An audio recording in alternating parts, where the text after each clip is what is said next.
si celui même qui doit intercéder pour sa famille n'a pas de repos? Souvent, tu viens parler de Dieu aux membres de ta famille. Et puis, ils te disent, toi-même, depuis que tu pars à l'église, là, on ne voit rien. Tu peux continuer à évangéliser? Souvent, toi-même, les mots deviennent lourds dans ta bouche. Tu parles de la prospérité. Et dès que tu finis le lendemain, tu envoies un message dans le groupe. Il peut avoir 1000 dirhams là-bas. Cette année, le Seigneur veut que les gens à qui on parle de lui le voient agir nous aussi dans nos vies. Lorsque je viens te parler de la grandeur de Dieu et tu me regardes, tu vois un Dieu grand. Lorsque je viens te parler de l'amour de Dieu, tu me vois, tu vois un Dieu qui aime. Lorsque je viens te parler de Dieu qui bénit, quand tu me vois, tu vois un Dieu qui bénit. Mais je ne peux pas venir te parler d'un Dieu qui donne du repos. Et moi-même, je suis en train de pleurer puis je te parle. Et je ne pleure pas de joie, je pleure parce que moi-même, je ne me retrouve pas. Le repos que nous aurons cette année, premièrement, c'est pour que nous aussi, nous soyons des sources où des gens pourront aussi avoir du repos. Parce que lorsque Dieu te donne du repos, premièrement, il efface certains sujets de prière dans ton agenda de prière. Et tu deviens maintenant un canal par lequel il passe pour exaucer ses prières dans la vie de d'autres personnes qui ont le même problème que toi. Parce que toi, tu as reçu maintenant ce repos-là. Si peut-être toi, tes prières, tes combats, tes défis, le repos que tu cherchais, peut-être c'était dans l'amour, la restauration, quand Dieu te restaure, il fait de toi maintenant un canal par lequel il passera pour apporter aussi la restauration aux personnes qui sont aussi dans ce genre de problème, qui ont le cœur brisé, qui ont besoin aussi de la restauration. On ne cherche pas le repos de Dieu pour se venger. Seigneur, cette année-là, quand je vais rentrer dans mon domaine, ce que j'ai subi en 2022, ils vont apprécier en 2026. Ce n'est pas la pensée de Dieu. Ce n'est pas la pensée de Dieu. Celui à qui appartient le jugement, c'est Dieu.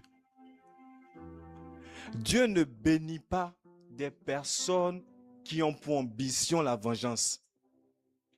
Aussi longtemps que c'est la pensée qui va t'animer, je dois être béni pour prouver à. Dis-toi que tu es déjà disqualifié. Je dois avoir ceci pour montrer à celui-là que tu es déjà disqualifié. Parce qu'une personne qui a le cœur de vengeance ne sera jamais une source de bénédiction. Mais tu seras une source de division, une source de destruction. Et Dieu ne t'appelle pas à ça. Dieu ne te donne pas du repos pour venir détruire. Dieu ne va pas t'équiper pour venir détruire, mais bien au contraire, pour servir les autres. Pour être la source de bénédiction. Pour bénir les autres. Donc si déjà dans ta pensée, tu disais que je fais ce projet-là parce que lorsque j'aurai ça, je dois prouver à cette personne. Non, dis-toi que c'est fini. Commence à rechanger. Yango dit itinéraire récalculé. Commence à récalculer ta manière de penser. Parce que ça ne s'aligne pas avec la pensée de Dieu. Ça ne s'aligne pas avec la pensée de Dieu. Ça ne s'aligne pas avec la pensée de Dieu. C'est pas parce qu'une personne t'a blessé. C'est pas parce que ta famille t'a humilié. C'est pas parce que tu as été rejeté que Dieu t'a oublié. Bien au contraire, tu en vis. Il y a des personnes qui étaient acceptées dans les familles qui ne sont plus là aujourd'hui. Il y a des personnes qui avaient tout dans les familles qui ne sont plus là aujourd'hui. Il y a des personnes de familles multimilliardaires qui ont perdu la vie peut-être à 16 ans. Il y a des gens qui avaient tout. Quand ils partent à l'école, il y a ces chauffeurs. Peut-être même pour monter dans la voiture, on le soulève, on le dépose. Qui ont perdu la vie. D'autres ont fait des accidents, ils n'arrivent plus à parler. D'autres ont fait des accidents, ils ont leurs pieds qui ont été amputés. Avec tout ce qu'ils avaient. Avec tout ce qu'ils avaient. Le manque dans ta vie n'exclut pas la présence de Dieu dans ta vie. Et souvent, les étapes même par lesquelles tu es passé aujourd'hui, quand toi-même tu regardes en arrière, tu rends grâce à Dieu. Parce que ce sont des événements qui te permettront de pouvoir, de pouvoir bien jouir lorsque tu seras dans le repos de Dieu. Parce qu'une personne qui connaît la valeur des choses, une personne qui ne connaît pas la valeur des choses, lorsque la gloire arrive, elles n'ont pas la même manière de se comporter. Elles n'ont pas la même manière de se comporter.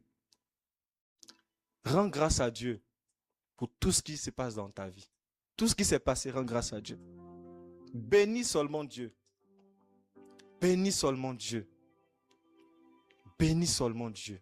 Dis-lui merci. Merci pour sa grâce. J'ai manqué ça. Seigneur, merci. Si je n'ai pas eu ça à la période que je désirais, c'est parce que ce n'était pas encore son temps. Ce n'était pas encore la période propice que le Seigneur avait choisie. Mais maintenant que Seigneur, tu as décidé de me donner du repos, pourquoi je vais vivre avec les amertumes du passé? Dans un moment où je dois me reposer, dans un moment où je dois m'investir, dans un moment où je dois jouir pleinement de la grâce de Dieu sur ma vie, pourquoi je vais m'embrouiller avec les choses du passé? Pourquoi je vais m'embrouiller avec les choses du passé? La bénédiction de l'Éternel, c'est une bénédiction qui va aller te chercher lorsque même si tu seras dans un trou, là, ça te récupère, ça t'envoie à la table des rois.